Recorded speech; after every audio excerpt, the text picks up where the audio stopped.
छत्तीसगढ़ माध्यमिक शिक्षा मंडल के नियमों के आधार पर 10 महत्वपूर्ण एफएक्यू। एक, प्रथम मुख्य परीक्षा और द्वितीय मुख्य परीक्षा में क्या अंतर है? प्रथम मुख्य परीक्षा वार्षिक परीक्षा होती है और द्वितीय मुख्य परीक्षा उन छात्रों के लिए होती है जो अपने अंकों में सुधार करना चाहते हैं, पूरक श्रेणी में आते हैं या प्रथम परीक्षा में अनुपस्थित अनुत्तीर्ण होते हैं।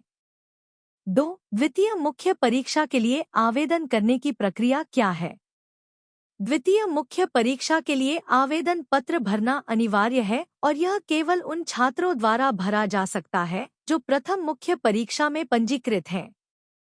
आवेदन उसी संस्थान से ऑनलाइन भरना होगा जहां से प्रथम मुख्य परीक्षा के लिए आवेदन किया था। 3. यदि मैं प्रथम मुख्य परीक्षा में उत्तीर्ण हूं, लेकिन अंकों से संतुष्ट नहीं हूं, तो क्या कर सकता हूं? आप द्वितीय मुख्य परीक्षा में अंकों में सुधार के लिए आवेदन कर सकते हैं। आप अपनी इच्छा के अनुसार एक या अधिक उत्तीर्ण विषयों में आवेदन कर सकते हैं। 4. द्वितीय मुख्य परीक्षा में किन विषयों में आवेदन किया जा सकता है? द्वितीय मुख्य परीक्षा में आप केवल उन्हीं विषयों में आवेदन कर सकते हैं जिनमें आपने प्रथम मुख्य परीक्षा में आवेदन किया था। विषयों को बदलने की अनुमति नहीं है। 5. प्रायोगिक और परियोजना अंकों का क्या होगा? द्वितीय मुख्य परीक्षा में परिणाम तैयार करते समय प्रथम मुख्य परीक्षा के प्रायोगिक और परियोजना अंकों को माना जाएगा।